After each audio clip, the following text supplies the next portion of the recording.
fácil, né? Um dia de trabalho, vir à noite à escola, mas eu tenho certeza que vocês vão gostar muito desse momento.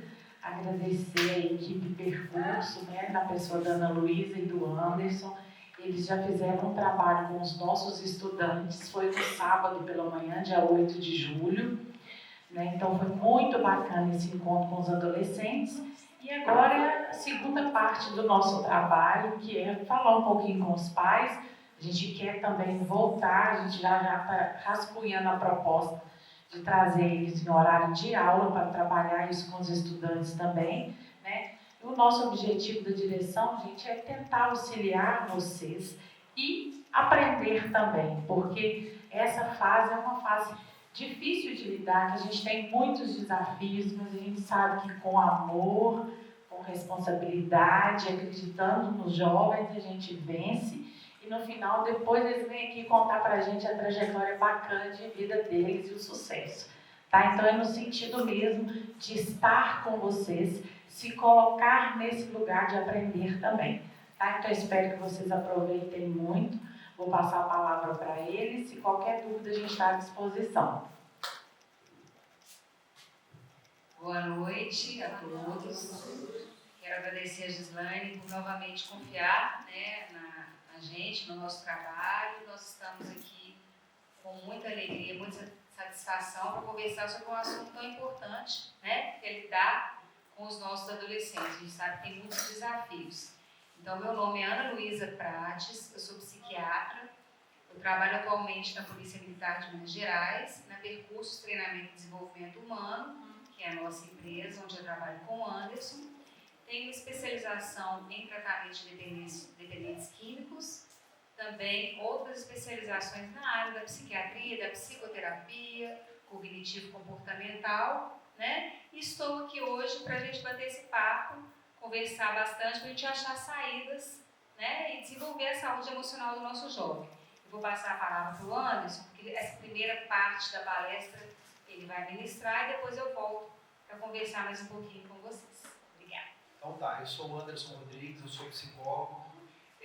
Primeiramente também agradecer, né, pela confiança da escola em depositar na gente, né, essa responsabilidade que é vir falar com vocês sobre um tema que sempre esteve aí. Eu e a Ana Luísa, nós somos casados, a gente tem 2 filhas, né?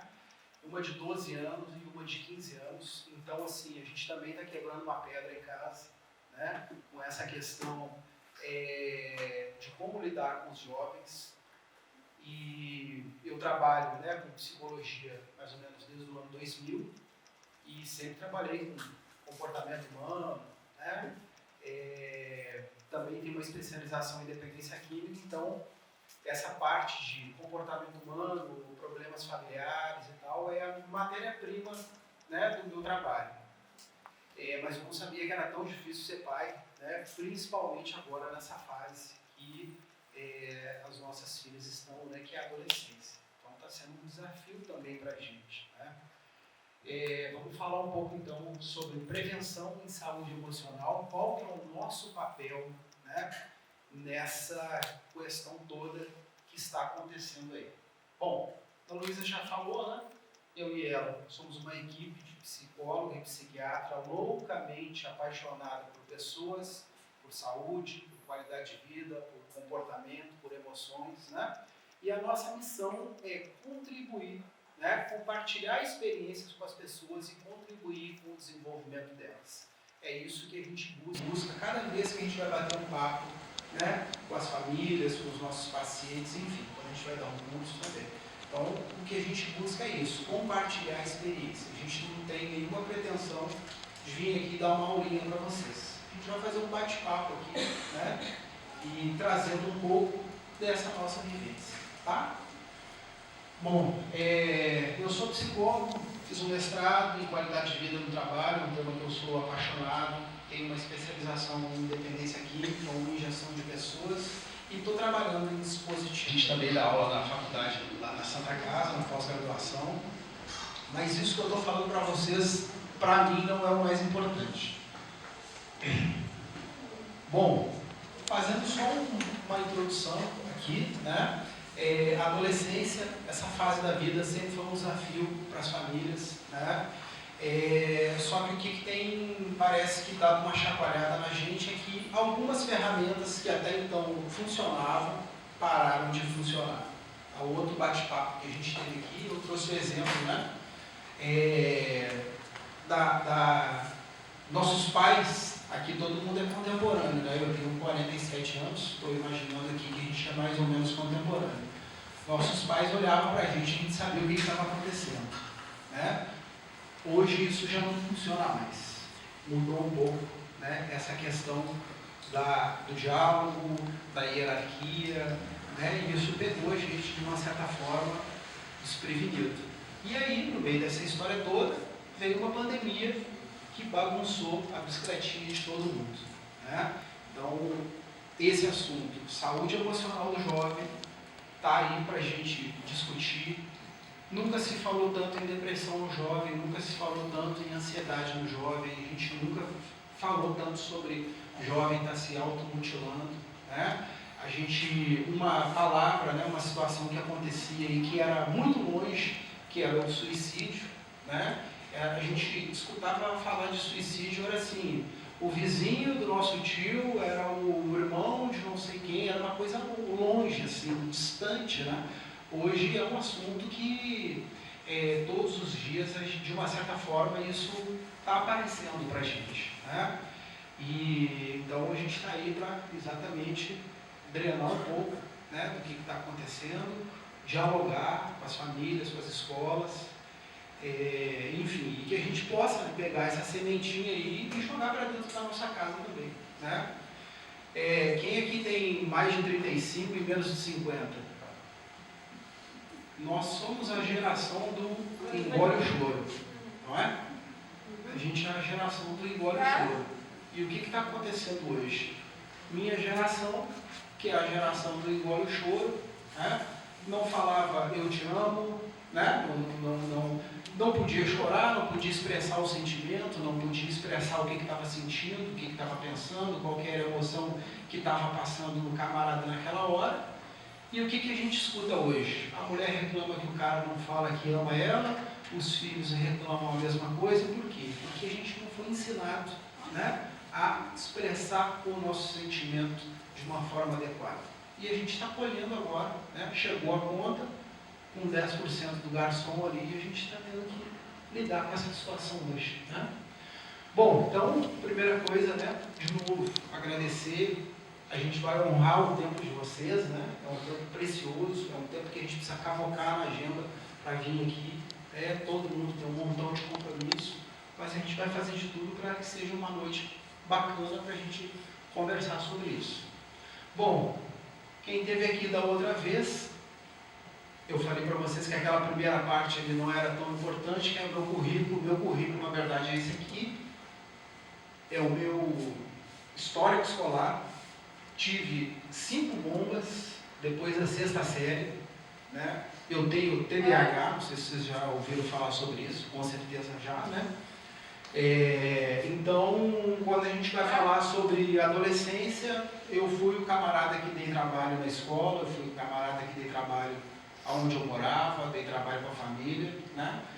Mas, graças a Deus, conseguimos aí passar por essa fase e estamos aí hoje tentando ajudar as pessoas também a encontrar uma saída, certo?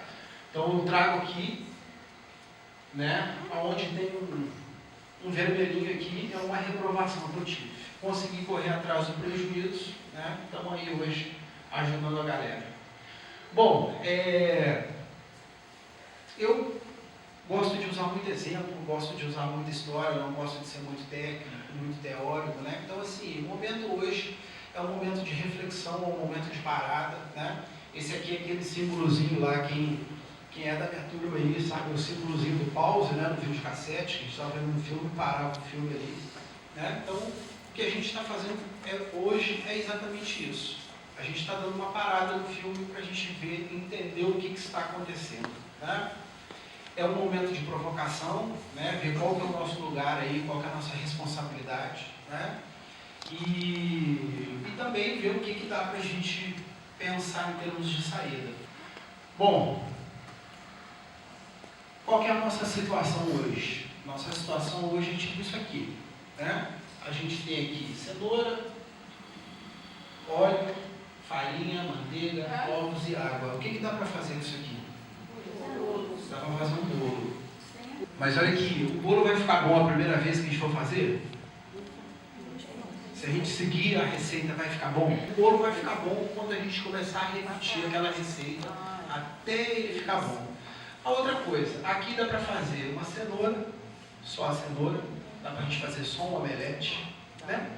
Dá para a gente fazer outras coisas aqui. Necessariamente não quer dizer que a gente vai fazer um bolo. É isso que eu quero trazer para vocês aqui.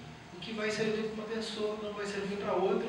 E a gente fazer o negócio hoje não quer dizer que vai dar certo, né? Então, essa é a primeira questão que fica para a gente aqui, tá bom? A gente tem bons ingredientes, mas a gente precisa testar a nossa receita. O que reúne a gente aqui hoje, né, é a vontade de fazer alguma coisa. A gente está com sede de fazer alguma coisa, de ajudar, né, se ajudar.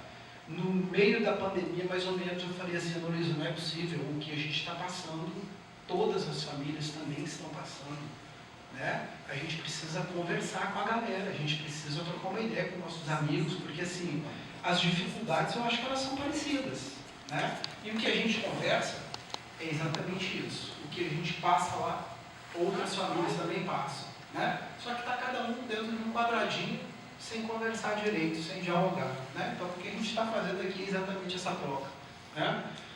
Eu falo que eu não tenho compromisso nenhum com o acerto, vocês viram ali meu boletim, tomei 5 bombas, né? Então, assim, minha vida foi forjada em cima do erro, e eu não tenho vergonha nenhuma de errar, né?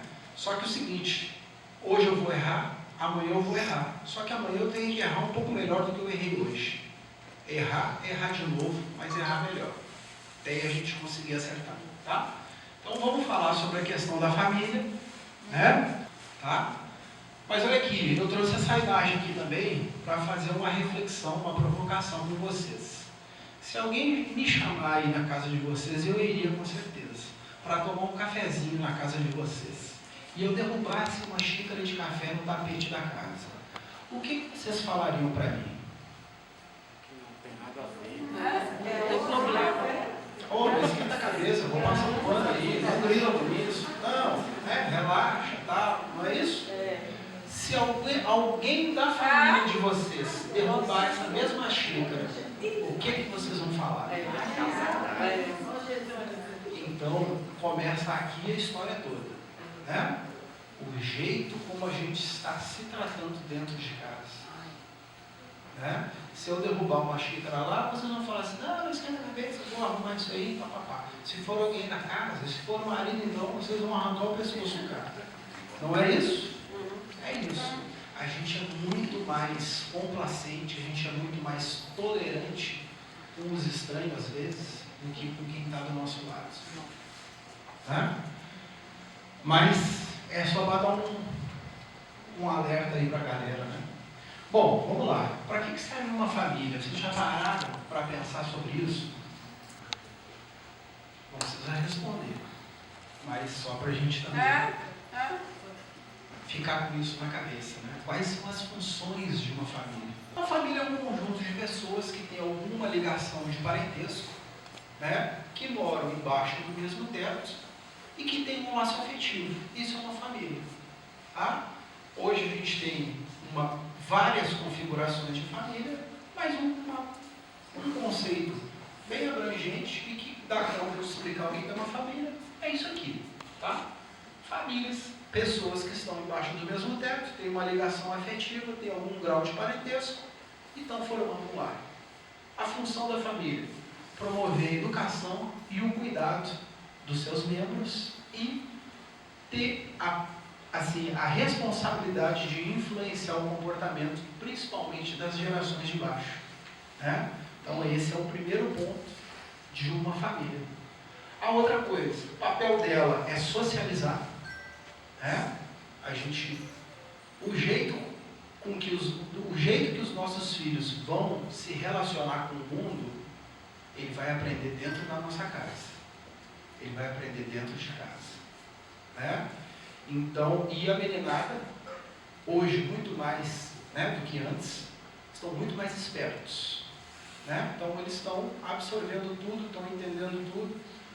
Hoje a meninada chega dentro de casa, escaneia ali em 1 segundo, escaneia o clima da casa, já sabe que deu BO, já sabe o que está acontecendo. Então, assim, uma das nossas competências, né, uma das nossas atribuições é isso: preparar os nossos filhos para viver no mundo, tá?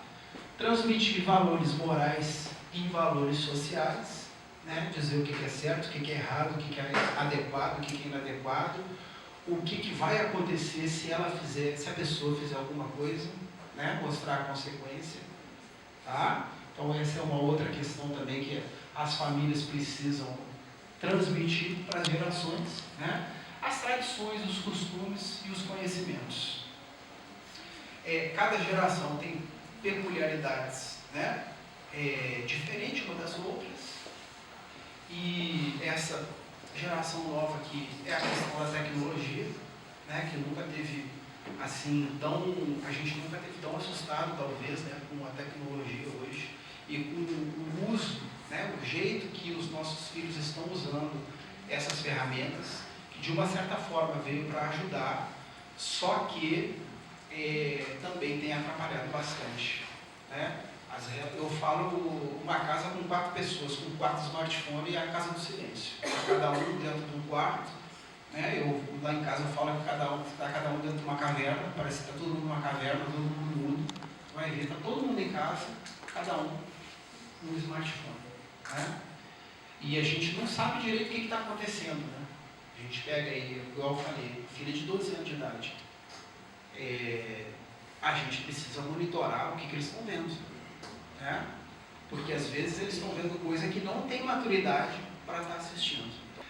E a família também é um espaço, né? Precisa ser um espaço de troca de afeto, né? Um espaço que dê segurança para as pessoas, né? Um espaço que seja respeitado a dignidade de cada um, seja respeitado as escolhas, né, de cada pessoa, que seja respeitada também a hierarquia, porque é dentro da nossa casa que os nossos filhos vão aprender a lidar com o chefe, por exemplo. E obedecer, vocês acham que eles vão obedecer professor e chefe? Lógico que não, né? E é dentro de casa que a gente coloca esse chipzinho, esse drivezinho na cabeça deles. Eles entenderem isso, que eles estão numa prateleira e nós estamos em outras prateleiras. Família, gente, só vai mudar o CEP, só muda o endereço. O resto está acontecendo a mesma coisa com todo mundo, tá? Só muda o endereço, só o CEP, mais nada. Talvez nunca tenha sido tão difícil ser pai de adolescente hoje, né? Da outra vez também que a gente conversou aqui, igual eu tinha comentado, né? A gente chegava em casa, olhava para o pai e entendia o que estava rolando. Hoje, eu olho para minhas filhas e falo assim: o que você está olhando com essa cara? Não é assim? Está olhando com essa cara? Por que você está com essa cara? Aí eu tenho que explicar para ela o que está acontecendo. E ela ainda vai dizer assim: mas eu não concordo contigo que tu esteja assim. Né? Então, assim, essa hierarquia está mais achatada. Eu vejo muitas coisas maravilhosas, né, nos jovens. Eu boto muita fé e muita esperança de que essa geração nova seja a geração que, tipo assim, vai transformar a parada toda, se ela estiver bem acompanhada. Porque essa geração nova, gente, é uma geração preocupada com coisas que a gente não estava. Meio ambiente, né? A gente jogava lixo para fora do ônibus, assim, na tora. A gente fumava dentro de ônibus, fumava dentro de sala de aula, fumava em faculdade.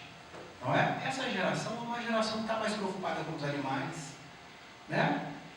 A nossa geração ainda mata a mulher. A nossa geração ainda machuca gay. Por isso que eu acho que essa geração nova, se estiver bem acompanhada, vai conseguir mudar esse cenário todo. Né? E aí a gente fala, costumo dizer assim, né, que mas esses meninos estão assim, estão assados. Eu falei: gente, depois eu vou mostrar um slide para você. Eu falei: gente, ninguém parou numa nave espacial aqui e foi descendo adolescente aqui. Esses adolescentes estão dentro da nossa casa. Se eles estão dando trabalho, Eu acho que eles estão reproduzindo o que a gente está fazendo. Nada mais do que isso. Nossos filhos ligam a televisão e veem o que estava acontecendo, gente. E aí? É os meninos mesmo que estão dando trabalho? Então nós temos que pensar. A galera promoveu a maior quebração lá em Brasília. Vocês lembram disso? 8 de janeiro agora. Invadiram, quebraram o monumento, relógio, quebraram um montão de coisa. Tinha algum adolescente lá, gente? Não tinha nenhum. Então nós temos que falar assim, peraí, onde é que eu estou entrando na história toda? Porque eles estão aí, eles estão vendo. Né? A família é a base para o nosso desenvolvimento. A gente é uma fabriquinha. Família é uma fabriquinha. Nós estamos produzindo o que vai vir na frente. Então ela é a base para o desenvolvimento das pessoas. É na família que a gente vai aprender a se relacionar entre a família e fora dela. Então a gente também precisa, igual a história da xícara que caiu lá, né, no café, como é que nós estamos lidando com esse tipo de situação dentro da nossa casa? Com o erro do outro, com a falha do outro, com o equívoco do outro. Será que a gente está sendo tolerante com o outro? Será que a gente está sendo muito duro?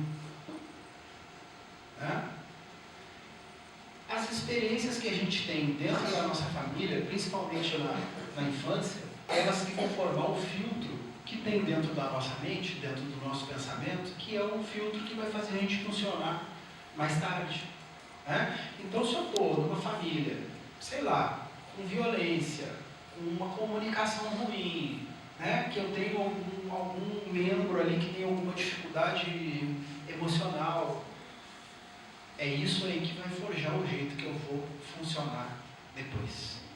Então a gente precisa ter muito cuidado. É desse jeito que a gente vai formando as nossas crenças dentro da nossa mente, dentro do nosso pensamento. Quem é da minha geração sabe. Vai lá e acende um cigarro para mim no fogão, não era assim, gente? Avô e pai muitas vezes davam, toma a espuminha aí da cerveja, não era isso? Era. Eu já escutei muitas histórias, porque eu trabalho com pacientes usuários de álcool e droga, que molhavam chupeta na copo de cachaça, que davam uma xícara, uma colher de conhaque para passar tosse de criança. Não teve uma história assim? Teve. E nós estamos aí. É a minha geração, a nossa geração, que está com essa situação. Hoje é inadmissível a gente pensar numa pessoa, por exemplo, de 14, 15 anos de idade fumar um cigarro na nossa frente. Mas antes era normal. Tinha gente que começava a beber com 11, 12, começava a fumar também com 11, 12. Sobre a questão dos problemas emocionais, da saúde mental, eles têm origem biológica, psicológica e social. Todos os quadros têm uma parte hereditária, tem uma parte que o meio provoca, o ambiente provoca, e tem uma parte também social. Bom, as famílias são um encontro de gerações, são um encontro de gerações, as famílias, aonde a gente transmite de uma geração para outra a cultura daquela época ali. E como eu tinha dito, cada geração tem uma característica peculiar. Essa de agora é a tecnologia. Antigamente, se a gente for parar para analisar, se a gente for parar para ver, nossos avós casaram com 21, 22 anos. Casar com 25 era casar velho. Ninguém pensa em uma coisa dessa. É outra geração, outra história, outra pegada. Então, cada geração tem uma característica bem expressiva naquela época ali. Bom, 1 em cada 3 famílias tem um histórico positivo com algum problema emocional, algum transtorno mental, seja uma depressão, seja uma ansiedade, seja uso de substância.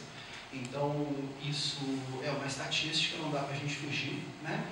Por exemplo, abuso de álcool e outras drogas. 10% da população mundial tem problema. Isso quer dizer que 10% dessa sala aqui está enfrentando esse problema. certo? Se a conta não fechar aqui, ela vai fechar em algum lugar. Isso acontecer. Desorganização da família, uma interação negativa, né? Um empobrecimento na solução de problemas, né? Falta de limite, problema de comunicação, né? Tem um ponto de corte aí nessa diferenciação aí do que é comum e normal. Estamos mais intolerantes, isso é um fato, né? Menos paciente, menos compaixão do outro. Ritos familiares muito reduzidos. Alguns jovens hoje têm uma carga muito grande de estímulo e de conhecimento. A maturidade física de uma pessoa começa por volta dos 12 e vai até os 25 anos de idade. E algumas estruturas do cérebro amadurecem mais rápido. A parte instintiva do nosso cérebro, ela amadurece até os 18, mais ou menos. E a parte onde é o freio do nosso cérebro, né, ela amadurece até os 15. E isso explica por que muitas vezes, né, a gente faz coisa quando a gente é jovem, que quando a gente é mais velho a gente não faria. A gente fala assim, nossa, a gente tava com a cabeça que eu fiz aquele negócio. Né? Perguntar, tem uns meninos de bicicleta, vai lá e se agarra lá na traseira do ônibus. Outro menino vai achar da hora aquilo ali. Quem é mais velho vai dizer, nossa, que perigo. Não é assim? Por quê? Porque o cérebro do adulto, ele está mais amadurecido. Né? Ele está mais maduro e ele consegue fazer esse freio. Só que o que acontece? Nossos filhos, eles não têm esse freio ainda no cérebro. Então, quem que tem que ser o freio deles? Os pais. Vocês acham que o filho da gente consegue lá com 14, 15 anos contar com eles? Aqui, o jovem tem um mundo na palma da mão, igual eu tinha comentado com vocês. Eles não têm maturidade para saber o que é certo e o que é errado. Mas eles estão ali assistindo aquilo tudo. E aí é que a gente precisa sentar, conversar, dialogar, procurar entender o que está acontecendo. Né? E não dá para fazer de conta que não está acontecendo nada. Com certeza está. Os nossos jovens hoje estão completamente desorientados, né? Não sabem direito o que fazer e a gente está inseguro em relação a colocar limite e colocar regra em casa.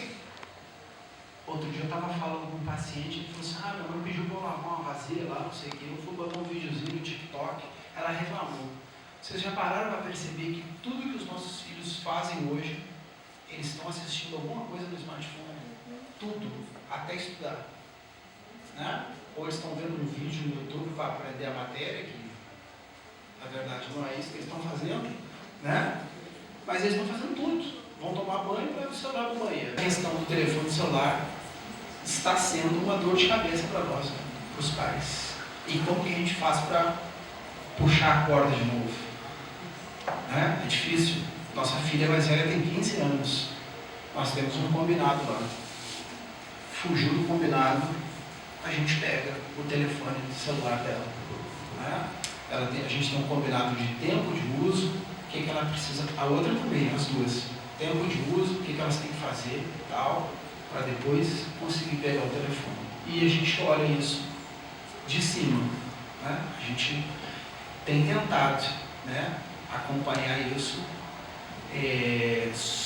principalmente sobre a questão da saúde física e emocional também deles. Né? Antigamente, gente, os pais chamavam a gente para vir para casa no final do dia, não era assim? Vem embora, vem tomar um banho, comer alguma coisa, que nós estávamos na rua. Hoje é o contrário, hoje nós temos que mandar os nossos filhos para a rua, porque eles querem ficar dentro de casa. Né? Estão perdendo uma fase maravilhosa da vida, que é a infância e a adolescência. Eu estou falando da infância porque tem criança também no meio.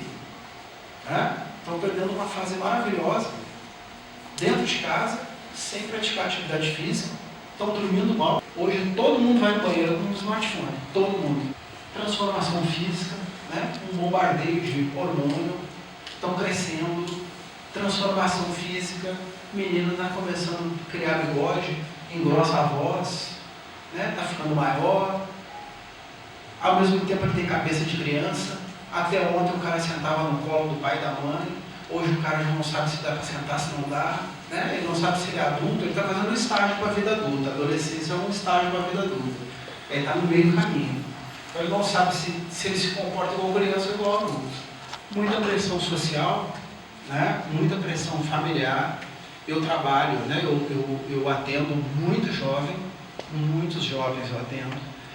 E muitos jovens em situações, vamos dizer assim, financeira precária, né? Então, os jovens participam das despesas, né, do orçamento da casa. E ele fala assim, eu não posso ficar desempregado. Eu falo, putz, grila, bicho.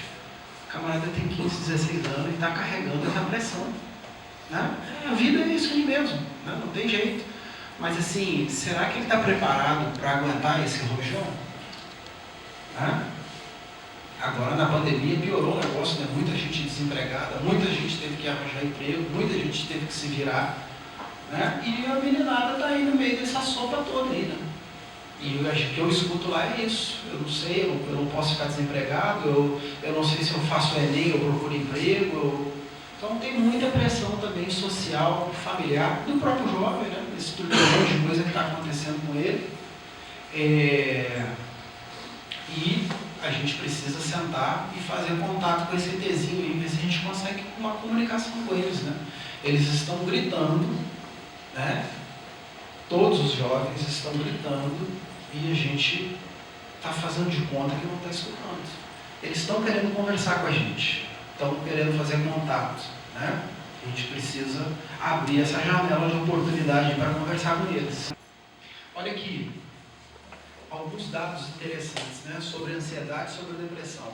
Não sei se vocês já sabem, mas é bacana da gente falar. O Brasil hoje está em primeiro lugar no ranking mundial sobre ansiedade, tá?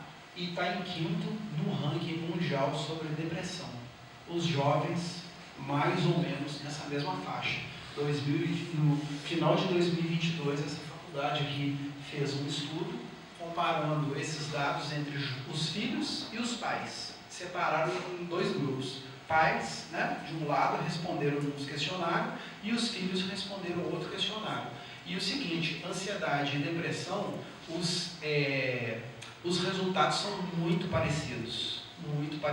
Ou seja, o jovem também está adoecendo tanto quanto o adulto, tá? Em relação ao uso de álcool e droga, a estatística é essa aqui, mais ou menos 11, 12% da população mundial. Com a questão da pandemia, aumentou em mais ou menos 25% os números em termos de ansiedade, em termos de depressão. Tá? Além da questão de alteração de sono. Ou está dormindo. Geralmente estão dormindo muito menos. Né? Com a pandemia, a gente ficou mais ansioso e acabou tendo esse distúrbio aí de dormir um pouco menos. Está tendo insônia. Certo? O que essa pesquisa sob o ponto de vista qualitativo trouxe? O que os jovens falam? Eu queria que meu pai perguntasse, os meus pais, né, perguntassem mais como que eu estou e ele realmente escutar o que eu tenho para dizer para ele. Essa pesquisa foi muito interessante, porque nos trouxe isso. O jovem está querendo que o pai e a mãe escute ele. Né? Outra coisa, o filho falou assim, mesmo que meu pai e a mãe estejam passando por uma depressão, uma crise de ansiedade, ajuda muito quando eles conseguem falar para a gente que estão passando por esse problema. E até para mostrar que a culpa disso não é minha. Né? Então, assim, compartilhar essa situação ajuda também o jovem. Né? O jovem hoje está muito mais consciente, ele tem um vocabulário psicológico muito maior do que gerações anteriores, eles têm muito menos preconceito e muito menos estigma em relação à saúde emocional, à saúde mental. Para nós, falar em depressão é frescura, falar em ansiedade é da piti, é da xilique de pelanca, não é isso? E a gente nunca falou que estava triste, que estava angustiado, não é? Que estava tendo uma crise de pânico. Hoje a meninada já fala abertamente sobre isso. Fala mais, fala melhor. A nossa geração não expressava isso muito bem. E ainda a gente quer abafar o que o jovem está querendo falar. Né? Igual o choro. Então, eles estão muito mais conscientes disso, eles conseguem escanear melhor o que está acontecendo com eles, tá? Olha aqui, muito da raiva, da frustração e da tristeza que eles expressam é uma resposta válida ao que está acontecendo. Então, às vezes a gente acha que é frescura, não, é uma coisa genuína, é uma coisa válida o que está acontecendo com ele, né? Coisas difíceis na vida dele e também no mundo. Então, muito mais consciente, muito mais comprometido e incorporam causas com muito mais paixão. Por isso que eu falo para vocês que eu boto muita fé nessa geração nova. Se a gente conseguir acompanhar, né, e colocar a meninada no trilho, tá? Por causa disso. É uma turma mais consciente e mais comprometida. A pesquisa também mostrou que eles questionam a gente e também nos criticam. Para a gente é ruim, com certeza, mas também pode nos ajudar, pode fazer a gente refletir como é que está a nossa própria vida, né? Como é que a gente está lidando com a nossa família. Não esqueçam da história da xícara. Se vocês convidam alguém para ir na casa e ela derruba uma xícara na mesa, vocês não vão brigar. Se for algum familiar, com certeza o tom de voz vai ser completamente diferente. Aqui, outros dados dos jovens, tá? 60% teve ansiedade depois da pandemia, 50% relatou cansaço e exaustão, tá? 18% relatou estar com depressão e 9% estava se automutilando. É isso aqui que está acontecendo nas nossas famílias. É isso aqui que eles estão querendo falar com a gente. Certo? Aqui embaixo tem uma questão de estudo, evasão e tal, pensar em abandonar a escola, tal, depois da pandemia, mas isso aqui é o que nos interessa. Principal hoje, transtorno de humor, depressão da meninada e também ansiedade. Tá? Vou deixar a Luísa trabalhar um pouquinho, mas, gente, o recado é esse. A situação está posta. Vocês sabem do que eu estou falando. Se isso não estiver acontecendo dentro da família de vocês, está acontecendo muito próximo dela, ou um sobrinho, ou um vizinho, alguém próximo de vocês, pode estar passando por essa situação. O nosso objetivo aqui é plantar uma semente para que essa pauta, para que a gente abra essa pauta, converse, né, abertamente sobre ela. E acho que a gente precisa, né, fazer essa reflexão, fazer essa análise, fazer essa autocrítica sobre a questão da juventude e o quanto que eles estão reproduzindo o que está acontecendo com a gente, tá? Então, eu procuro sempre puxar também a responsabilidade para a gente. A escola tem um papel fundamental nessa história toda, né? Mas ela não trabalha sozinha. Quando a gente entrou na pandemia, nós vimos a importância dos educadores, a importância da escola na nossa vida. Antigamente, a gente falava, antigamente não, antes da pandemia, o professor está pegando no pé do meu filho. Quando a gente entrou na pandemia e ficou todo mundo dentro de casa, a gente viu que a culpa não era do professor. Né? A gente viu que a culpa não era do professor. Então, pandemia nos ajudou a enxergar a importância do educador, a importância da escola dentro da nossa sociedade.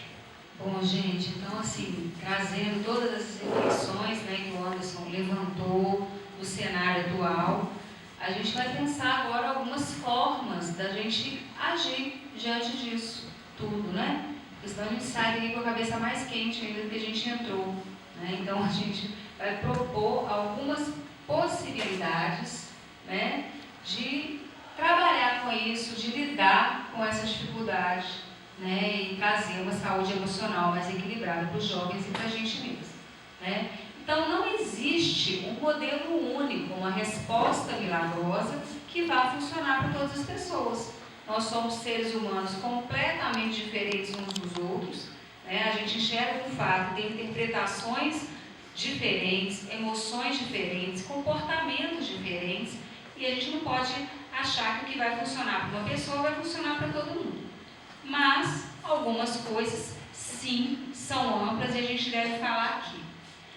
valorização de hábitos saudáveis, né? Então a gente tem que voltar a ter hábitos mais saudáveis, voltar a ter diálogo entre nós, né? Muitas vezes a família está toda junta, como o Anderson falou, muitas vezes a gente passa em shopping, em restaurante, numa mesa onde as pessoas deveriam estar conversando, está cada uma na sua tela de celular, né? Cada uma no seu próprio mundinho interno ali, pensando sabe-se lá o que. Então a gente tem que voltar a frequentar, a criar, né, hábitos saudáveis de convivência. Nós somos seres sociais. Existem vários estudos que inclusive falam que para a pessoa ser mais feliz, uma das grandes coisas que ela deve fazer é conviver. Nós somos seres, a gente viu na pandemia, né? Como que a gente ficou, cada um adoecendo a seu modo, mais ansioso, com mais insônia, mais depressão, porque a gente não tinha o convívio social, a gente não podia abraçar, a gente não podia pegar, a gente não podia, tinha que ficar distante assim dos outros, com máscara, sem se olhar direito, sem conversar direito, né? Com medo. Então, assim, como que isso é importante, a gente conviver na sociedade, estimular esse convívio, né? Um dos grandes fatores preditivos de felicidade é a convivência social. Então a gente tem que estimular esse convívio. Demonstração de afeto, outra questão que o Anderson levantou bem. Muitas vezes a gente não fala, a gente não se expressa, a gente não conversa. Nós mulheres até que temos mais facilidade, né, de expressar, de falar, a gente fala tudo junto, a gente conversa, a gente ri. Os homens têm um pouquinho mais de dificuldade de expressar, e como isso é importante, né? Como eu falei, nós somos seres humanos diferentes, eu só vou saber do que você está pensando se você me falar. Eu não tenho como saber. Se você ficar me olhando assim, eu não sei se você está pensando que está gostando daqui, não está gostando, se você está doido para acabar a aula, se não está. Eu não sei o que está rolando dentro da sua cabeça. Eu só vou saber se você me falar. E eu só vou realmente escutar se eu realmente te ouvir. Não adianta eu só escutar já preparando a minha resposta, né? Muitas vezes nas comunicações são assim, entre marido e mulher, entre pai e filho, a gente não escuta verdadeiramente, a gente não ouve verdadeiramente o que o outro está falando. A gente já está preparando a nossa própria resposta. Então a gente já está querendo dizer, a gente está querendo escutar do outro o que a gente está pensando. É como se a gente tivesse a verdade absoluta. E isso não pode ser assim. Cada um tem o seu sentimento, cada um interpreta de uma forma, mesmo que você ache, entre aspas, bobagem, aquilo faz sentido para outra pessoa. A gente tem que escutar, tem que demonstrar afeto, diálogo, como eu estou falando, é importante, valorizar a expressão da emoção do outro, sem falar, isso aí é mimimi, isso aí é bobagem, isso aí não. Gente, como assim? Você está desmerecendo o sentimento da outra pessoa? Sem saber o que ela está passando, sem escutar o que ela está sentindo, né? Isso é muita prepotência da gente, de achar que a gente que sabe as respostas, de que o outro não. Inclusive é uma coisa que a gente não deve falar para uma pessoa deprimida. Não, você não tem motivo para estar assim, né? Levanta, sacode a poeira, você tem tudo, né? Mimimi, esse é fraco. Gente, não é assim. Isso é um transtorno mental, um transtorno emocional, merece cuidado, merece tratamento, merece escuta, né? Merece cuidado, tá? Saber dizer sim e não, né? Muitas vezes a gente não sabe usar essa palavrinha mágica, não, tão pequenininha, tão poderosa, né? A gente sai falando sim para tudo e para todos, com medo de magoar o filho, com medo de magoar não sei quem, com medo do que o outro vai pensar. E a gente está tirando o limite, né? Tirando a responsabilidade do outro naquela escolha que ela fez, deixando tudo acontecer, deixando tudo muito solto. Não sei se vocês já ouviram falar na Filora, uma pediatra, que ela fala muito até nas igrejas e tudo, e ela fala que os filhos são como os rios, e nós, pais, somos a margem. A gente é que tem que definir para onde o rio está indo, senão ele inunda tudo. E o jovem é isso que nos falou, ele quer experimentar, ele é impulsivo, o cérebro dele ainda não evoluiu na questão do freio, e sim no instinto. Não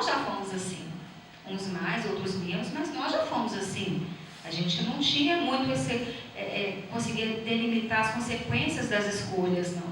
Então, os pais são as margens do rio, são o limite, né? Para mostrar o caminho mesmo. Nós somos modelos, está escrito ali, né? A forma de lidar com as dificuldades nossas também vão influenciar os nossos jovens, né? Se a gente senta, se a gente conversa, se a gente esclarece o que aconteceu, se a gente delimita, olha, eu não gostei daquilo que você fez comigo, né? Eu não acho que eu merecia aquilo ali, eu gostaria que você tivesse feito de outra forma, me escutado, me entendido. Aí o outro fala o que aconteceu com ele, para a gente poder realmente respeitar cada um. Se a gente coloca esse exemplo para os jovens, eles vão aprender que é assim, a gente deve respeitar, né, cada um o sentimento do outro, né? Nos fatores de risco, né, que a gente coloca assim para a adolescência, né, ser um pouco mais complicado, usuários de drogas na família, né, podem ser fatores de risco, pessoas que tenham problemas psiquiátricos na família, uma família que não tenha essa hierarquia, que seja desorganizada, que tenha atritos frequentes, desentendimentos constantes, né? Muitas vezes, os pais que não estão tão presentes, sabendo o que o filho está passando, essa ausência do suporte parental, pouco zelo, pouca afetividade, né? Todos nós gostamos de um afeto, né? Queremos ser cuidados, ser ouvidos. O jovem também, né? Muitas vezes fatores de risco, né, para dar problemas familiares, dificuldades que nós temos às vezes em controlar os pimpolhos. Eu falo que a gente não nasce com bula, né, de ser pai e mãe. E é difícil mesmo. A gente vai aprendendo, acertando, errando, aprendendo, mas querendo acertar, querendo errar, igual o Anderson fala, querendo errar cada vez melhor, né? Porque a gente realmente também tem que se perdoar. A gente não é Mulher Maravilha, super-homem, que já sabe todas as respostas, não. A gente aprende muito com os nossos filhos também. Muito, né? Às vezes separação, perdas, baixo acompanhamento escolar, isso tudo são condições que podem desfavorecer, né? Podem criar um ambiente prejudicial, né? O casal deve se preservar, né? Muitas vezes o filho quer entrar, quer conversar, quer tomar partido de um de outro, isso não é saudável, né? O casal que está ali em cima, naquela prateleira de cima, como o Anderson fala, a prateleira de baixo são os nossos jovens, que um dia vão se tornar a prateleira de cima das famílias deles, né? Não quer dizer que nós somos melhores, não, é questão de hierarquia, a sociedade funciona assim, tem que existir isso, né? Para ser organizado, senão vira bagunça. Fatores de proteção, né? Pais não usuários, fatores de proteção, uso de álcool, de drogas e tudo, né? A desorganização, pais não usuários, percepção atenta da necessidade dos filhos, diálogo, participação, uma família mais estabilizada, que se relaciona bem com a comunidade, como eu falei, que nós somos seres sociais, a gente precisa uns dos outros, né? Convive com pessoas não usuárias, pessoas que tenham, né, no ambiente familiar hábitos, rituais familiares constantes, né, frequentes, definição de regras, de limites, isso é muito importante, a palavrinha não está na hora, você não pode fazer isso agora, exigir o respeito, né, e dar também o respeito ao filho, né, eu mereço respeito e ele não, todos merecem respeito, né, dentro da família. Monitorar as atividades, como o Anderson falou, temos que monitorar sim, temos que ser o limite sim, né? As margens do rio sim, mostrar a relação de afeto, religião, seja qual ela for, né? Seja a espiritualidade que você tiver, é muito importante isso dentro do ambiente familiar. Suporte social, como eu já venho falando aí da necessidade da gente ter um suporte social e um diálogo franco e aberto, tá? Então, assim, os problemas têm que ser compartilhados, discutidos sobre possíveis soluções, monitorar constantemente as atividades dos nossos jovens, tá? E como que a gente faz isso, então, nos princípios de ações preventivas, né? Envolvimento nas atividades dos nossos filhos. Nós precisamos estar ali, entendendo como é que está na escola, como é que está na faculdade, que dúvida que está tendo, que dificuldade que está apresentando com algum colega na matéria, que está acontecendo, não deixar solto assim, né? Não deixar cada um dentro do seu quartinho, no seu mundo. Entender, se envolver, ajustar as críticas, como o Anderson falou, sim, pontuar o que está certo e o que está errado, mas sem essa crítica excessiva. Você não presta, tá vendo? Você está sempre fazendo tudo errado. Quantas vezes eu vou te falar a mesma coisa? Nossa, você é burro. Gente, não vamos utilizar isso, porque isso vai ficando na cabeça da criança e do adolescente e ele vira uma crença forte na vida dele, de que ele vai achar que realmente ele não consegue fazer nada direito, que realmente ele não serve para nada, que realmente ele não consegue aprender, que, sabe? Não. Então, muitas vezes, eu já li isso também com Augusto Cury, que é um psiquiatra, que é escritor e tudo mais, ele fala, elogiar antes de criticar. Então, quando você elogia a criança ou adolescente, meu filho, você fez aquilo assim certo e tal, gostei, você é um cara bacana, mas eu só queria te falar uma coisa, assim, tenta melhorar isso aqui assim, assado, sabe? Então, você abriu uma janela primeiro de falar que ele tem um valor. Então, ele se focou naquilo lá. Mas ele precisa melhorar naquilo ali assim, ponto. Então, assim, ele vai te ouvir com uma tranquilidade maior do que o contrário. Se você criticar e depois elogiar. Você não faz nada direito, não sei o que, babá. Mas até que você é um filho legal. Tipo assim, você destruiu a pessoa e depois você veio passar a mão na cabeça. Aquilo ali nem entrou na cabeça do jovem. Então, elogiar antes de criticar, ajustar essas críticas. Promover sustentação emocional, estar ali como suporte, né? Eu falo como que é importante isso. Os meus pais sempre foram muito presentes na minha vida. Suportes emocionais muito importantes. Porto seguro para as minhas decisões, para as minhas dúvidas, para discutir, para conversar, para aconselhar. Então, isso me fortaleceu. Hoje em dia, a gente vê a inversão de papéis, né? Meu pai está com 85, minha mãe está com 82, mas eles passaram tudo o que eles tinham que me passar, né? Então, eles foram o suporte social. E hoje em dia eu tento ser para as minhas filhas. E depois você veio passar a mão na cabeça. Aquilo ali nem entrou na cabeça do jovem. Então, elogiar antes de criticar, ajustar essas críticas. Promover sustentação emocional, estar ali como suporte, né? Eu falo como que é importante isso. Os meus pais sempre foram muito presentes na minha vida. Suportes emocionais muito importantes. Porto seguro para as minhas decisões, para as minhas dúvidas, para discutir, para conversar, para aconselhar.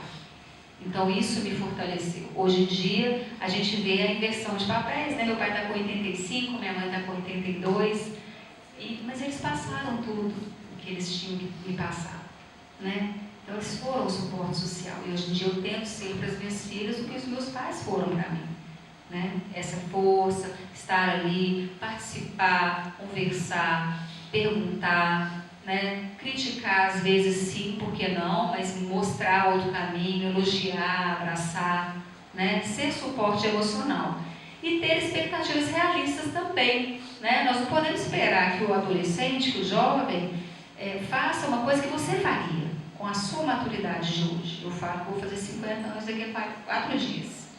Então, essa maturidade eu não troco mesmo pela jovialidade. Mesmo porque eu ainda acho que eu tenho 37. Então, tá bom. Mas, eu falo assim, essa maturidade que a gente tem hoje é muito boa.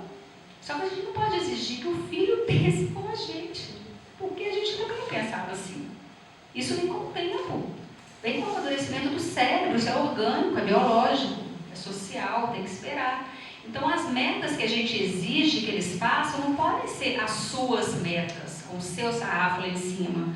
Mas ter um acordo do que dá conta de fazer, do que pode fazer né, e elogiar a partir daquilo que conseguiu fazer também. Não vai conseguir, às vezes a gente até peca por isso, né? Você quer que o filho seja uma mini vocêzinha, só que vocêzinha já está com 50, a filha está com 15, com 12, como é que ela vai pensar como você pensa? Não tem como, né? Então é isso, estimular o compartilhamento das decisões, compartilhar, escutar, para ser um acordo, para ser uma conversa. Tem hierarquia? Tem hierarquia. Mas tem também, hoje em dia, não é só faça aquilo, cumpra-se, né? A gente pode conversar e definir, né? Claro, com a nossa, com o que a gente acha ali que é importante, mas compartilhar essas decisões também. Propor regras consistentes, limites claros, conversar, que o casal entre num acordo para não ficar um desautorizando o outro. Facilitar o acesso a esse tema, saúde emocional. Gente, o cérebro ele é um órgão como outro qualquer. Então ele pode adoecer, né? Então assim, se o coração tem algum problema, a gente corre para procurar o cardiologista. Se a gente fratura um dedinho, a gente vai para o ortopedista correndo. Se a gente tem um problema numa tosse que não melhora, a gente vai no pneumologista. Agora, quando a gente tem um problema emocional, a gente fala assim, não, eu resolvo sozinho, deixa pra lá. Né? Não vou precisar de psiquiatra, nem psicólogo, não, que você é médico de doido, é para quem não é fraco, não sabe. Não, o cérebro ele é um órgão, ele precisa de cuidado. Se ele não estiver bem, todo o resto não está. Né? Todo o resto não está, ele comanda tudo. Só que a gente não fala do coração assim, anda o coração, bate, anda, para de besteira aí, ó, vamos bater no mal. Não. Então por que com o cérebro a gente fala assim? Não, resolve logo isso aí, vamos parar com isso. Gente, não é assim. Não é assim, vamos tratar com cuidado, com atenção, igual a gente dá para os outros órgãos do corpo, vamos tratar aquele que nos comanda com o mesmo carinho, com a mesma atenção. Tá? E facilitar esse tema mesmo, saúde emocional, cada vez mais. Isso aqui é o retrato do que está acontecendo hoje em dia, infelizmente, né? O celular veio para ajudar em várias coisas, mas veio para atrapalhar milhões de outras coisas, né? Então, a mãe está aqui comprando uma bolsa para combinar, talvez, aqui com a pantufa dela, com tudo aqui assim, estampadinho. Está lá tomando seu café, enquanto a menina está aqui sozinha, brincando sozinha, né? Precisando de conversar, precisando de uma ajuda, precisando de um crescimento, e está lá afastada da mãe, né? O nosso retrato hoje é o que o Anderson falou, né? Crianças, gente, a gente tem uns amigos lá no nosso prédio que tem muitas crianças pequenininhas. E às vezes, para deixar a criança entretida e eles conversarem com a gente, coloca o celular. Fica todo mundo lá, quietinho. Tanto de criancinha ali, tudo no celular, brincando, jogando joguinho, cada um no seu mundinho. Isso me dá uma tristeza, né? Porque não era assim na nossa época, né? A gente até tinha tédio também de ficar no meio de adulto, mas a gente inventava alguma brincadeira, não era? Com as crianças mesmo, pegava uma caixa de sapato, fingia que era casinha de boneca, os meninos fingiam que era carrinho, corria, brincava de pega-pega, esconde-esconde. Não. Hoje em dia está todo mundo caladinho ali, ó, ninguém está travado. Mas está todo mundo no celular. Então, para comer, também, vendo desenho, vendo joguinho, para comer. Para ir no banheiro, né? A pessoa não solta o celular nem para ir no banheiro, né? Fazer suas necessidades básicas, está lá, o papel higiênico está ali do lado e o celular está na sua mão. Porque não pode deixar o celular. Porque já pensou, como é que eu fico aqui sem conexão? Está acontecendo tudo e eu estou aqui? Está desse jeito. E para dormir, mesma coisa, né? Está lá com aquela tela. Isso é péssimo, porque essa tela azul, essa luz azul, ela confunde o nosso cérebro. Ele acha que ainda está de dia. Então ele não produz melatonina, que é o hormônio que nós produzimos para dormir. Mas ele só é produzido de noite, com a luz, sem luz, né? Aí, o que a gente faz? A gente fica com o celular, dando esse estímulo da luz para o cérebro, que acha que ainda está de dia, e além de tudo, também, assim, com os assuntos, né? Que pula de uma tela para outra, pula de uma tela para outra, você fica ali entretido horas. Aí depois você vai para a farmácia e compra melatonina, que você mesmo produz. Aí você tem que tomar uma melatonina, você tem que tomar um remédio para dormir, sendo que o seu hábito é que está fazendo com que você não durma. Então as pessoas, elas querem a solução mágica de uma coisa, de uma escolha errada que elas mesmas fizeram. A verdade é essa, né? Então, assim, o celular, ele pode prejudicar muito a produção do hormônio do crescimento, inclusive, porque ele é produzido durante o nosso sono. Se a gente não dorme adequadamente, a produção do hormônio do crescimento não acontece e a criança e o adolescente podem não crescer o que cresceriam. Prejuízo no sono, é o que eu estou falando, agitação noturna e insônia, né? Um sono agitado, um sono que não descansa, um sono que não é reparador. Depressão infantil tem acontecido muito, tá? Baixo rendimento cognitivo e na memória. As pessoas desaprenderam hábitos, por exemplo, como ler. Elas querem a resposta rápida aqui no Google. Hoje em dia tem até aquele chat GPT, que você coloca lá, faça um artigo sobre tal coisa. Aí ele mostra o artigo, ou seja, a pessoa não pensa mais, parou de pensar. E se você não treina o cérebro, ele atrofia. Se você não faz ginástica para algum músculo, ele também não fica flácido. Se você não estimular o seu cérebro, ele também vai parando o tempo, né? E isso acontece. Cortisol, a gente também tem esse hormônio que faz a estabilização emocional, controla inflamações, alergias. Também ele pode estar alterado, né? E aí a gente fica mais estressado, sem essas emoções estarem estáveis.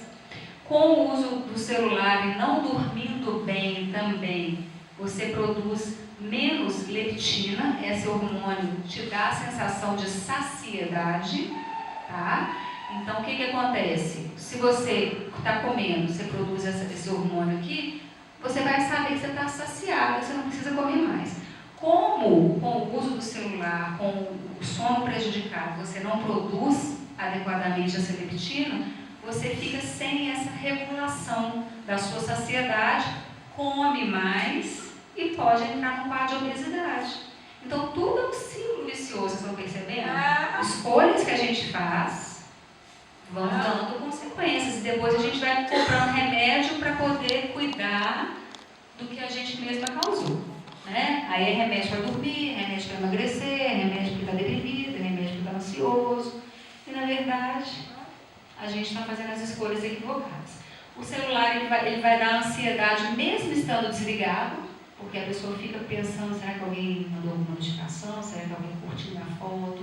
Será que alguém compartilhou não sei o quê? Será que alguém está precisando falar comigo? Né? Antes não tinha isso, né, gente? Antes a gente ficava um tempo incomunicável, né? E era bom, né? Agora não. Todo mundo acha todo mundo, o tempo inteiro. Antes a gente esperava, por exemplo, se tinha uma programação de televisão, acabava a programação, ficava assim, shhh, acabou. Tinha uns 5 canais. Manchete, SBT, Globo, TV Cultura, TV Senado, era tipo isso. Hoje em dia, a programação não acaba nunca. Você vê o que você quiser, na hora que você quiser, no seu celular, seu tablet, na sua televisão, o tempo todo. Você vê o que você quiser, na hora que você quiser. Você compra o seu tênis agora, você pode comprar o tênis agora. Amanhã ele chega na sua casa. Você não precisa esperar a loja abrir. Que loja, gente? Compra na internet. Que loja? Para que eu vou esperar? Eu quero falar com o médico? Não, agora são 8h20. Não, vou esperar amanhã, o consultório abrir. Não, vou mandar mensagem agora no WhatsApp. Eu fico chateada se ele visualizou e não respondeu. Então tá todo mundo desse jeito, gente. Não adianta não parar. Né? Aí eu ficava sem comunicação, aí eu tinha que comprar um ficho do orelhão, ia lá na fila do orelhão para ligar para minha mãe para avisar onde que eu estava. Hoje em dia não. É o tempo todo, um monitorando a outra, e onde é que você está, que você não chegou, e não sei o quê. E assim, a gente não tem paz, né? Tá desse jeito.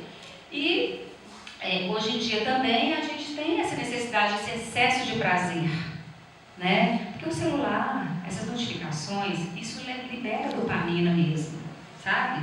Só que é uma dopamina rápida, vai inundando o seu cérebro e ela acaba rápido, logo você quer mais, virou uma droga. Na verdade é isso. A dependência tecnológica já é uma dependência catalogada, né? E a gente cada vez mais busca isso e não consegue ficar à toa. A gente tem que estar sempre conectado. E os jovens não são diferentes disso. Estão vendo isso tudo, né? E o que a gente pode fazer? Né? E é um espaço esse aqui de escuta, de conversa, de reflexões, para a gente tentar modificar alguma coisa. Né? Então, a gente compartilhar, a gente dividir as responsabilidades, não achar que a culpa só é o jovem. A gente está vendo que a gente também está fazendo isso, né? Não estamos no mesmo barco, mas estamos todos enfrentando essa mesma tormenta. Pode ter certeza. Na minha casa não é diferente, não. Tá? Então, tudo que eu estou falando aqui, eu também estou passando. Né? Estou aprendendo, e estou rememorando, a gente está sempre conversando para achar um ponto melhor. Né? Então, algumas possibilidades.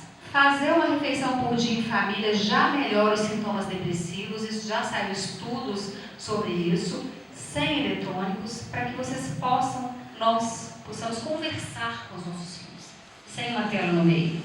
Né? Então, uma refeição por dia esteja presente ali, sem o celular, ninguém com celular. Tempo de qualidade reservado aos filhos, ser ouvinte, eles estão sentindo a necessidade de serem ouvidos com afeto. Mesmo que você vá na padaria com ele, vai na padaria conversando, então, né? Vai conversando, pergunta como é que foi o dia, né? Escuta, faça alguma atividade com ele. Cuida, o negócio da unidade do tempo, gente, é que às vezes fica pensando que a gente tem que ter assim, uma viagem, um jantar especial. Não tem que ser nada espalhafatoso, não. Se você está aqui com a pessoa aqui, 20 minutos que seja, né? Se você vai visitar sua mãe, vai levar uma broa, um cafezinho, mesmo que seja 15 minutinhos, mas você esteve com ela, isso é tempo de qualidade. Não precisa ser uma grande coisa. A gente fica querendo tanto que a gente não faz nada. Então eu prefiro fazer pouco, mas fazer bem. Presente verdadeiramente onde você está. Cuidar do sono, né? A gente está falando aqui várias vezes. O déficit do sono, né? A deficiência do sono adequado, com uma baixa qualidade, é fortemente associada a problemas de saúde mental. Cultivar hábitos em família, juntos, né? Engajar os nossos jovens em atividades focadas neles mesmos, focadas em outras pessoas, né? Para aprender a sair do mundinho dele e enxergar a realidade do outro, isso é muito importante. Estimular um propósito de vida, com objetivos, com princípios, com metas realizáveis, como eu falei, né? Promover o autocuidado, né? Mostrar para o jovem, para a gente mesmo, que a gente tem que se cuidar, não só fisicamente, mas mentalmente, emocionalmente, na família, na sociedade. A gente tem que se cuidar, se ouvir melhor, se conhecer melhor, conhecer os nossos limites, conhecer que a gente tem falha, tentar melhorar, querer melhorar e ensinar para eles também a se conhecerem melhor e se aceitarem melhor também, né? Mesmo com as dificuldades e tudo mais, vamos ver o que tem, porque a gente não tem que ficar só pensando o que a gente não tem. O que faz a gente sofrer muito é isso às vezes, né? A gente fica muito focado nos nossos defeitos. Só que, como eu falei, cada um de nós é tão diferente, cada um tem um dom diferente, né? Então a gente pode focar nas qualidades que a gente tem e que o jovem tem também, que pode ser diferente do que você esperava que ele tivesse, mas às vezes ele tem um dom aí que você está, porque ele não é do jeitinho que você queria, né? O problema é, gente, as coisas são como elas são. O que faz a gente sofrer é que a gente quer que elas sejam diferentes. A gente imagina que sejam diferentes. Aí a gente sofre. Vamos ver as coisas como elas são e ver o que tem de bom nisso, né? E melhorar o que tem de bom.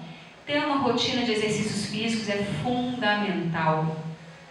Fundamental, não é só para estética, não é só para atividade física, não é do corpo, para a mente também.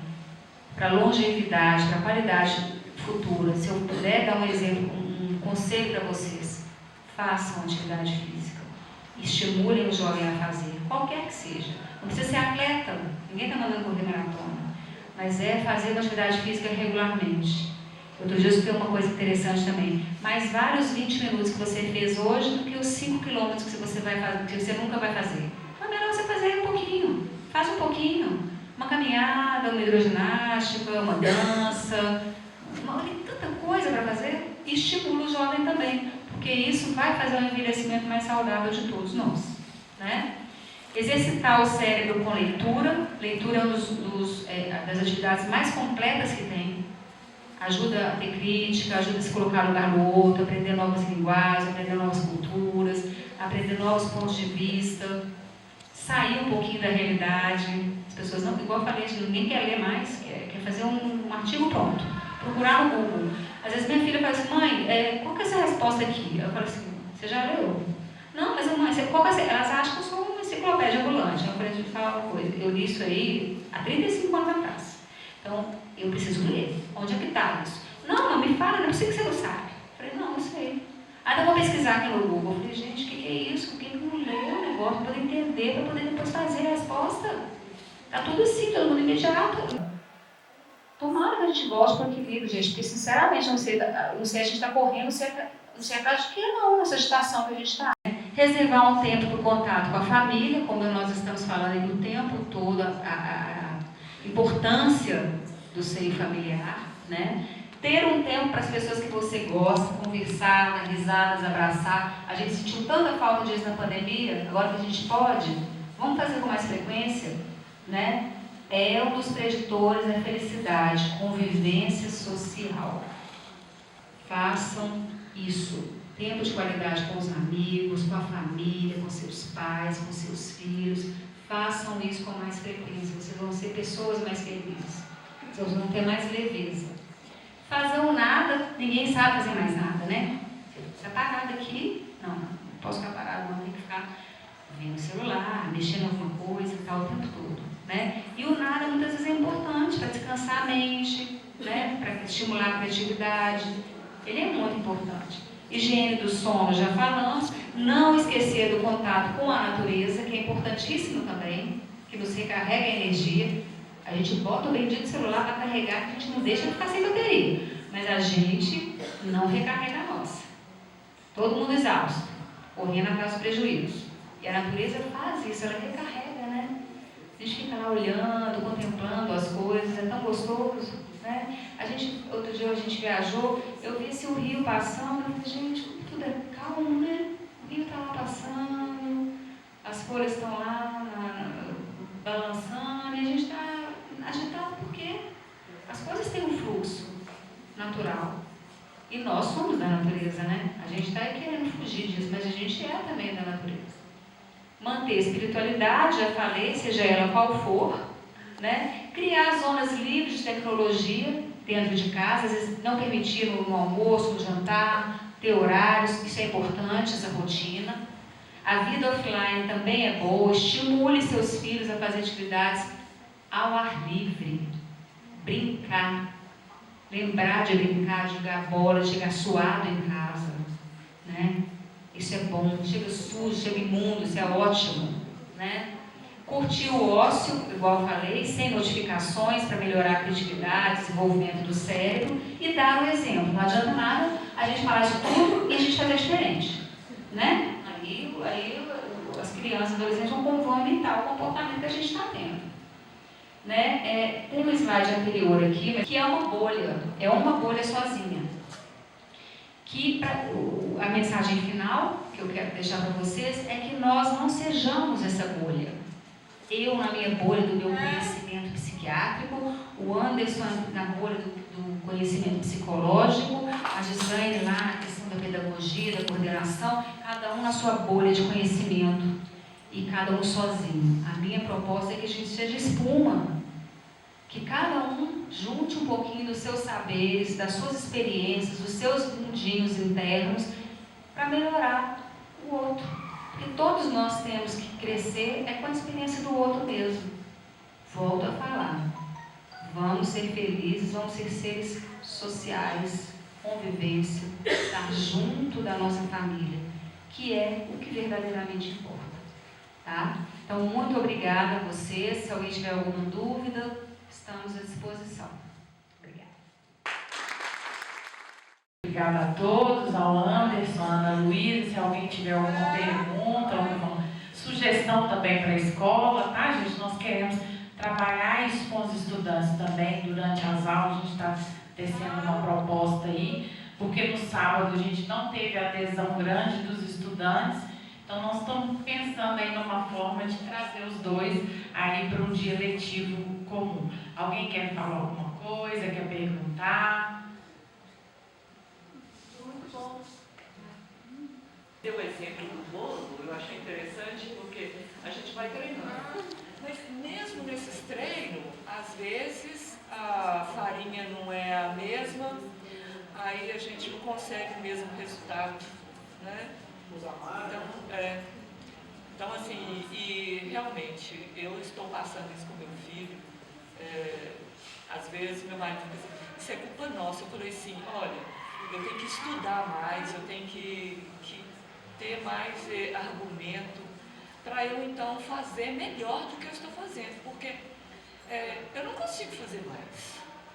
Se existe o que fazer, eu ainda não aprendi, eu ainda não consigo fazer.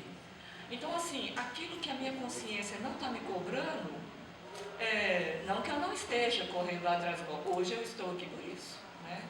Para eu ter recursos, dispositivos e por aí vai, né?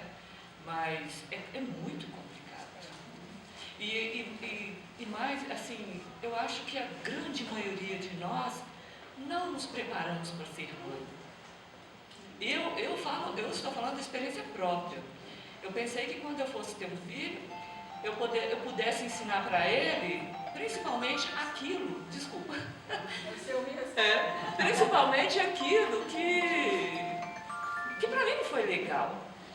Eu não quero dar para o meu filho aquilo que eu não tive de material, mas de conhecimento.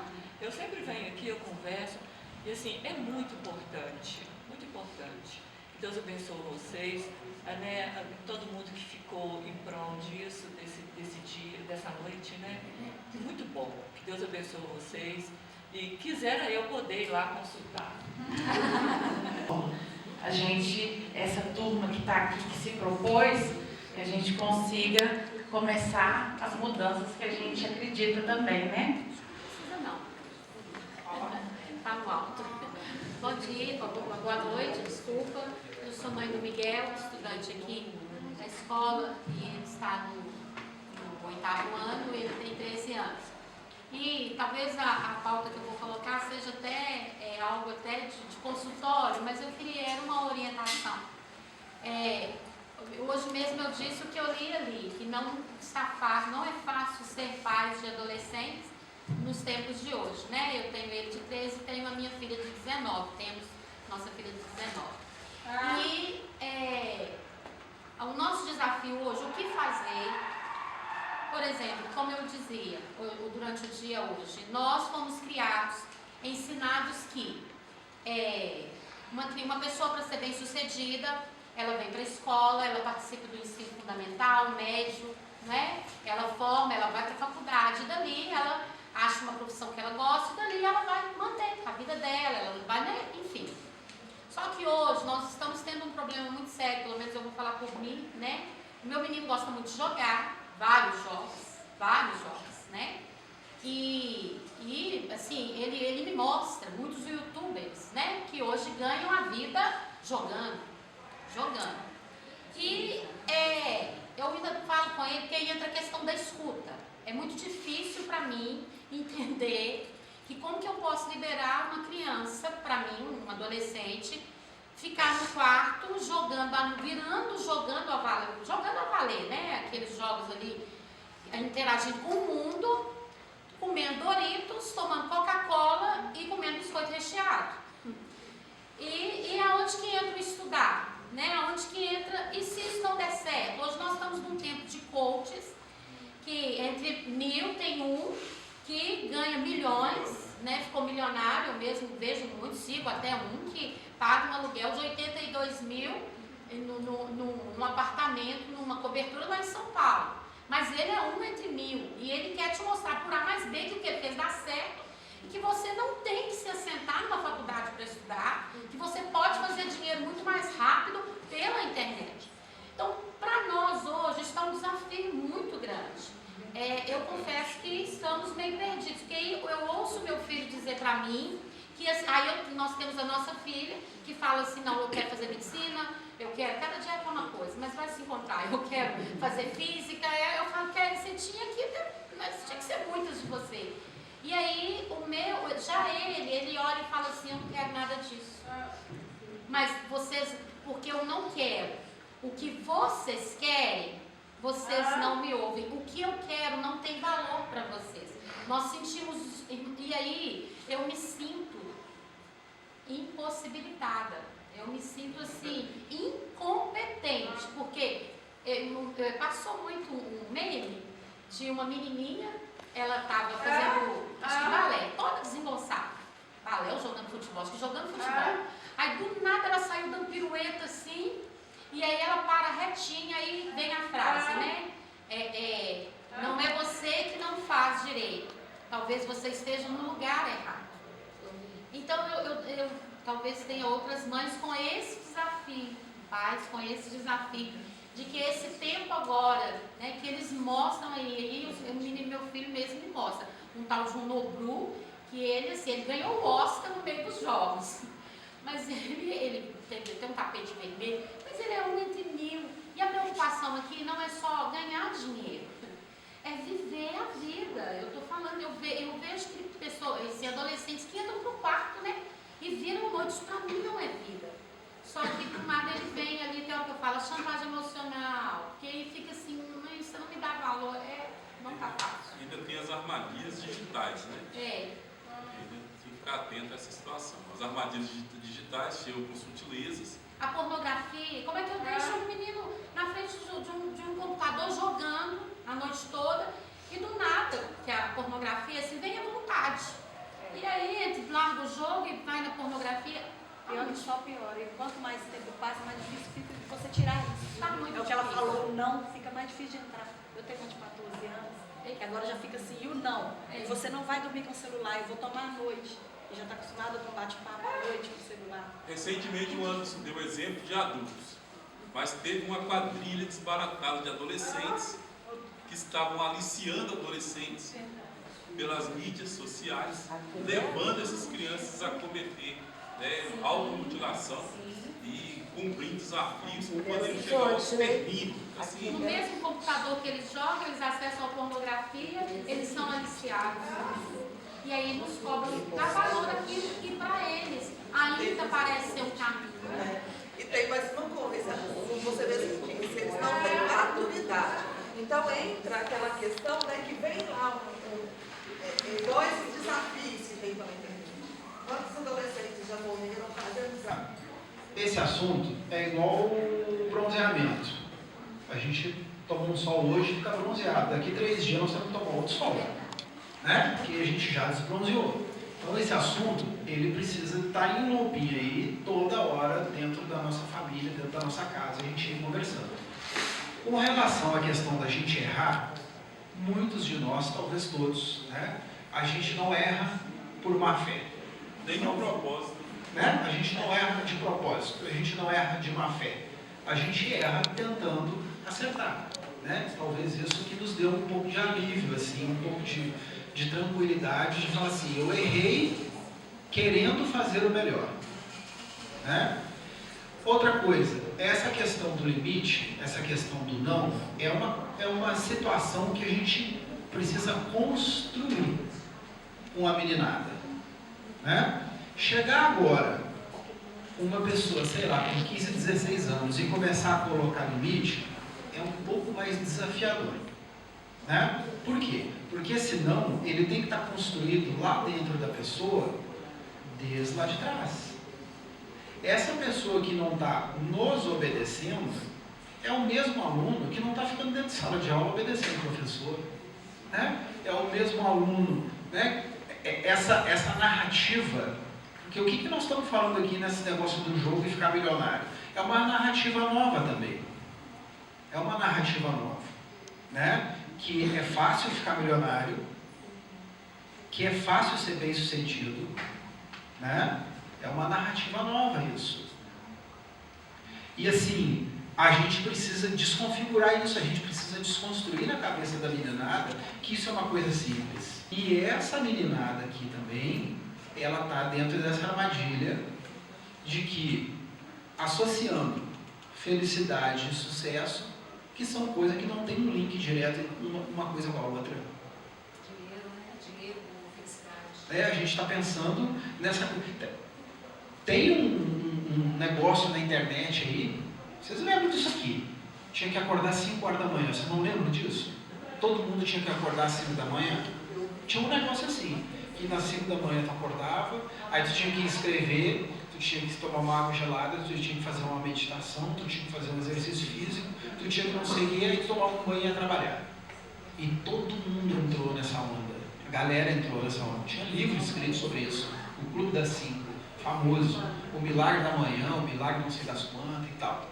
Né? Depois veio a onda de todo tempo tomar banho gelado. Vocês lembram disso? Todo tempo atrás, tomar banho gelado, porque ativa não sei o quê, e todo mundo. Nós somos adultos e a gente consegue botar um filtro e entender que isso é um produto. Existe uma indústria por trás dessa propaganda. Agora, alguém que tem 12 anos de idade consegue entender que não consegue. Não consegue. É por isso que a gente fala que o monitoramento dos filhos tem que ser constante. O Anderson, ele está no celular, ele está lá no computador a noite toda. Hoje a gente dá uma tomada aqui, ó.